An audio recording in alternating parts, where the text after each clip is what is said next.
नमस्कार, जय जोहार साथियों। आप देख रहे हैं छत्तीसगढ़ तक। मैं हूं आपके साथ पूजा शर्मा और मेरे साथ है मेरी सहयोगी निधि भारद्वाज। 5000 पटवारियों ने शायद सरकार की संकट बढ़ा दी है। एक के बाद एक लगातार छत्तीसगढ़ में घट रही घटनाओं ने पहले ही सरकार की मुसीबतें बढ़ाकर रखी थी। सरकार इन मुश्किलों से उबर नहीं पा रहे थे कि अब पटवारियों ने सरकार के खिलाफ मोर्चा खोल दिया। 32 सूत्रीय मांगों को लेकर सड़कों पर उतर आए हैं पटवारी। बता दें कि इसके पहले भूपेश बघेल की जब सरकार थी तब भी पटवारियों ने कुछ ऐसा ही प्रदर्शन किया था और सरकार की मुश्किलें बढ़ाई थी। एस्मा भी लागू किया गया था, लेकिन उसके बावजूद भी स्थिति जस की तस है। आज भी पटवारियों की जो मांग है उसको लेकर वो यहाँ पर सड़कों पर उतर आए हैं। सरकार को चेतावनी भी दी है। क्या कुछ पूरा मामला है, इस रिपोर्ट में बात करेंगे। और निधि, मैं आपसे जानना चाहूंगी साफ तौर पर कि जिस तरह से अगर पटवारी हड़ताल पर है तो यानी आप समझ जाइए कि राजस्व विभाग के जो काम है वो पूरी तरह से ठप हो गए हैं। आम लोगों को इससे काफी ज्यादा नुकसान भी हो रहा है और तकलीफों का सामना भी करना पड़ रहा है। उसके बावजूद भी यहाँ पर पटवारी जो हैं, क्या उनकी जो मांगे हैं 32 मांगे, आप किस तरह से उनकी मांगों को देख रही है? अब सरकार कैसे इस संकट से उभरेगी, ये भी मैं आपसे जानना चाहूँगी। बिल्कुल, आपने शुरुआत में जो कहा वो सही कहा कि शायद सरकार पहले ही कई मुसीबतों का सामना कर रही है। प्रदेश में इस तरीके से कानून व्यवस्था को दहला देने वाली घटनाएं नहीं हुई, चाहे वो हम बलौदाबाजार की बात करें या आरंग मॉब लिंचिंग की बात करें। बैक टू बैक कई तरह की घटनाएं हो रही हैं और शायद सरकार घिरी हुई नजर आती है। इस बीच जो पटवारी हैं उन्होंने शायद सरकार की मुसीबत को बढ़ाकर रख दिया है। ये पटवारी जो हैं बिल्कुल ताकत रखते हैं सरकार को हिलाने में। इस बात का अंदाजा पिछले साल लगा सकते हैं। यही वो दौर था, यही वो वक्त था जब जुलाई के बाद बैक टू बैक जो सरकारी कर्मचारी हैं उन्होंने भूपेश सरकार के खिलाफ मोर्चा खोल दिया था। चाहे वो अनियमित कर्मचारी हो, पटवारी हो, अतिथि शिक्षक हो, सभी लोग अपनी मांग को लेकर धरने पर बैठे थे। उनकी मांगों को पूरा नहीं किया गया था और आप जानते हैं कि इसका नतीजा कि विधानसभा चुनाव में क्या हुआ। भूपेश सरकार हिल गई, भूपेश सरकार सत्ता से बाहर चली गई और फिर से यहाँ पर बीजेपी सरकार की वापसी हुई। और अगर हम ये कहें कि कांग्रेस सरकार को सत्ता से बाहर फेंकने में सरकारी कर्मचारियों का हाथ था तो ये बिल्कुल गलत नहीं होगा, क्योंकि अगर 5000 आज पटवारी धरने पर बैठे हैं तो इन 5000 पटवारियों के परिवार को आप समझिए कि इनके पीछे कितना परिवार होगा।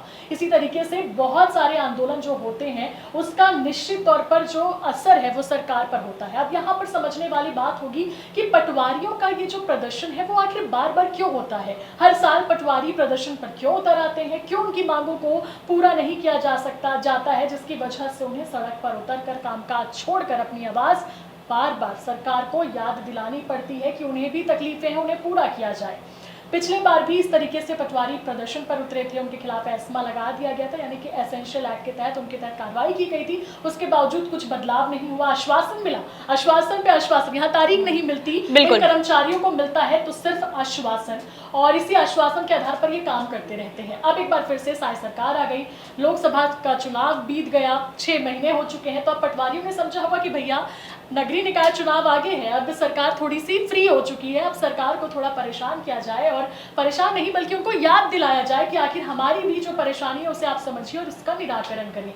32 सूत्रीय मांग यहाँ पर पटवारियों ने सरकार के सामने रखी है। अब ये मांग क्या है मैं आप लोगों को ऊपर बताती हूँ। जो प्रमुख मांगे हैं कि वो क्या है। अभी जो पटवारी है वो डिजिटल तरीके से कामकाज कर रही है, लेकिन जो वो काम कर रहे हैं चाहे वो लैपटॉप हो, मोबाइल फोन हो, वो उनका निजी होता है। तो उनकी साफ तौर पर ये मांग है कि जो डिजिटल तरीके से कामकाज हो रहा है उसके लिए उपकरण सरकार मुहैया कराए, यानी कि कंप्यूटर दे, लैपटॉप दे, प्रिंटर दे, स्कैनर दे, इंटरनेट की सुविधा दे, वाईफाई लगवाए। लेकिन ये सारी चीजें सरकार नहीं करवा रही है। इसका खर्चा पटवारी खुद अपने जेब से उठाते हैं, यानी कि अतिरिक्त भार इन बेचारे कर्मचारियों को उठाना पड़ता है, जिनकी सैलरी आप सभी जानते हैं कि कितनी होती है पहले से। ये तो इनकी प्रमुख मांग है। वह दूसरी बात यह है कि जो भूइया ऐप एक सॉफ्टवेयर लॉन्च किया गया था किसानों के लिए, तो इसमें जो पंजीकरण जैसी चीजें होती है, जमीनों का ब्यौरा होता है, बहुत सारी चीजें होती है, भूइया ऐप को सरकार ने लॉन्च किया था। लेकिन इस ऐप में बहुत सारी खामियां हैं, बहुत सारी दिक्कतें हैं, जिसकी वजह से कई सारी जो इंफॉर्मेशन होती है, जानकारियां हैं, वो गलत तरीके से दर्ज हो जाती है। अब क्या होता है भाई, आप एक आम नागरिक हैं, आप जाते हैं सरकारी कार्यालय में और अपनी जानकारी दर्ज कराते हैं, अपना काम करवाते हैं, और जब चीजें गलत हो जाती है तो आप किसको पकड़ेंगे? आप उस ऑफिस में काम करने वाले इंसान को पकड़ेंगे, यानी कि पटवारियों को पकड़ेंगे। आप पटवारियों पर आरोप लगाएंगे कि भैया आपने गलत कर दिया, हमारा ये काम रुक गया, इतना लाख लाखों का नुकसान हो गया। तो पटवारियों का यही कहना है कि सॉफ्टवेयर में की गई गलती की सजा हमें मिलती है। हमें आम लोग यहाँ पर गरिया के जाते हैं, गाली दे के जाते हैं कि आपकी वजह से हमारा ये नुकसान हो गया, जबकि गलती उनकी असलियत में होती नहीं। तो ऐसे में सरकार को भूया जो ऐप है उसे ठीक करवाना चाहिए, उसमें जो भी ग्लिच है, प्रॉब्लम है, उसको अपडेट करवाना चाहिए, ताकि भविष्य में जो आम जनता है, किसान है, वो परेशान ना हो और इसका जो आरोप है, जो शिकायत है, वो पटवारियों तक ना पहुंचे। इसके अलावा और भी इस तरीके से परेशानियों का सामना पटवारियों को करना पड़ता है। कई बार मारपीट की भी शिकायत आती है। तो पटवारियों का कहना है कि जब हम ड्यूटी में रहते हैं तो अगर हमारे साथ मारपीट की जाए तो इसके खिलाफ भी एक सख्त कानून बनना चाहिए, एक्शन लिया जाना चाहिए। और भी ऐसी बहुत सारी मांगे हैं, लेकिन प्रमुख तौर पर मैंने जो आप लोगों को बताया ये पटवारियों की मांग है और पटवारी अब इसी मांग को लेकर धरने पर बैठे हुए हैं। ऐसा नहीं है कि अचानक से धरने पर चले गए, बहुत दिनों से सरकार को याद दिला रहे थे। उन्होंने राजस्व विभाग के सचिव को पत्र लिखा और अल्टीमेटम दिया। अल्टीमेटम था 7 जुलाई तक का, कि 7 जुलाई तक आप लोग हमारा जो समस्या है उसका निराकरण कर लीजिए। अगर आप लोग नहीं करेंगे तो इसके बाद हम अनिश्चितकालीन हड़ताल पर बैठेंगे। राजस्व मंत्री इस वक्त वर्तमान में टंकराम वर्मा है। टंकराम वर्मा ने भी किसी तरीके का रिस्पांस नहीं दिया, ना ही सचिवों के तरफ से कोई रिस्पांस आया। उसके बाद बिल्कुल जो पटवारी संघ था वो अब धरने पर बैठ चुका है। 8 जुलाई यानी कि कल सोमवार से इनका अनिश्चितकालीन प्रदर्शन शुरू हो चुका है। राजधानी रायपुर के तूता धरना स्थल पर ये बैठे हुए हैं और न केवल तूता धरना स्थल पर बल्कि प्रदेश के जितने भी जिले हैं वहां पर अलग अलग तरीके से हर जिलावर जो पटवारी हैं अपना कामकाज छोड़कर प्रदर्शन पर जा चुके हैं। अब ये सवाल उठता है कि आखिर सरकार इनकी मांग कब सुनेगी? क्या इनकी मांगे सुनी भी जाएगी या फिर भूपेश सरकार की तरह इन पर भी एस्मा लगा दिया जाएगा? ये बड़ा सवाल है। अभी तो फिलहाल प्रदर्शन को 2 दिन हुए हैं। 2 दिन में ही समझिए कि कितना कामकाज प्रभावित हो रहा होगा। प्रदेश भर में लगभग 5000 पटवारी हैं और ये सभी पटवारी एक साथ बिल्कुल एकजुटता दिखाते हुए इस वक्त प्रदर्शन पर है। अनिश्चितकालीन हड़ताल इनकी जारी है। राजस्व विभाग पूरी तरीके से जो कामकाज है, राजस्व विभाग का जो पटवारी जो भी कामकाज करते हैं वो बिल्कुल भी बंद है। किसान परेशान, आम जनता परेशान। अब इस परेशानी का हल सरकार कैसे निकालती है ये तो वक्त ही बताएगा, लेकिन ये वाकई कहना गलत नहीं होगा कि साय सरकार की मुसीबतें कम होने का नाम नहीं ले रही है और पटवारियों को राजस्व मंत्री टंकराम वर्मा कैसे बनाते हैं ये भी देखने वाली बात जरूर होगी। पूजा, आप कुछ कहना चाहेंगी कि किस तरीके से पटवारियों का जो ये प्रदर्शन है वो अब आने वाली राजनीति पर असर डाल सकता है, क्योंकि कांग्रेस को तो निश्चित तौर पर एक बड़ा मुद्दा मिलेगा।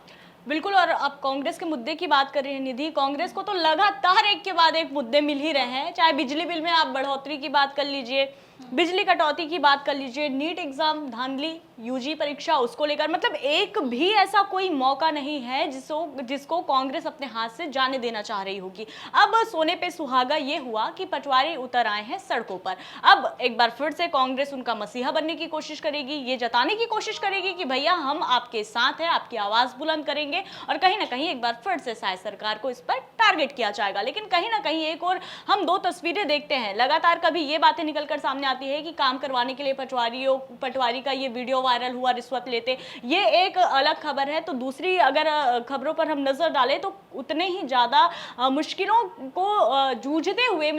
से जूझते हुए पटवारी काम भी करते हैं अपने उपकरणों के साथ। यहाँ पर वो लोगों को असुविधा ना हो इसलिए वो अपने उपकरणों के साथ वहां पर काम करते हैं, लेकिन अतिरिक्त भार तो पड़ता ही है। और कहीं ना कहीं जिस तरह से उन्हें वेतन मिलता है वो अभी के महंगाई भरे दौर में मुझे नहीं लगता कि वो सब चीजों को मैनेज कर पाते होंगे। तो फिलहाल अब ये जो उनकी मांग है इस पर साय सरकार क्या विचार करती है। और जिस तरह से जब टंकराम वर्मा राजस्व मंत्री बने थे उन्होंने कहा था कि किसी भी घुसखोर को बख्शा नहीं जाएगा और जो भी काम है मेरे मंत्री रहने के दौरान कोई भी काम नहीं रुकेंगे, लोगों को परेशानी नहीं होगी। लेकिन अब 6 महीने के अंदर ही हम देख रहे हैं कि ये बड़ा आंदोलन, यहाँ पर अब आंदोलन ही कह सकते हैं, प्रदर्शन ही कह सकते हैं कि पटवारी अब सड़कों पर उतर आए। अब राजस्व मंत्री इस पूरे घटनाक्रम से कैसे निजात पाते हैं, शायद सरकार क्या रास्ता अपनाती है इन्हें मनाने के लिए, ये देखना रोचक होगा। बहरहाल इस रिपोर्ट में इतना ही साथियों, और एक आग्रह आपके साथ फिर से करते हुए कि आपका जो छत्तीसगढ़ तक परिवार है बहुत जल्द 1 लाख होने वाला है। थोड़े से अंतर से हम यहाँ पर चूक गए हैं और आपके सहयोग की आवश्यकता है। लगातार हम कहते हैं कि जिस तरह से आप प्यार छत्तीसगढ़ तक परिवार को देते आए हैं, आगे भी देते रहिएगा। आपको हमारी जानकारी, हमारी खबरें अच्छी लगती होंगी तो अपने जानने वाले लोगों तक जरूर इसे शेयर करिएगा और सब्सक्राइब करिएगा, ताकि जल्द से जल्द आपका ये परिवार 1 लाख का हो जाए। बिल्कुल, और खासतौर पर अगर आप पटवारी हैं और पटवारी या फिर आपके किसी परिवार में, तो ये खबर उन तक भी पहुंचाए और आप लोगों की जो भी राय कमेंट जरूर करें। हम दोनों को दीजिए इजाजत। नमस्कार। जय जोहार।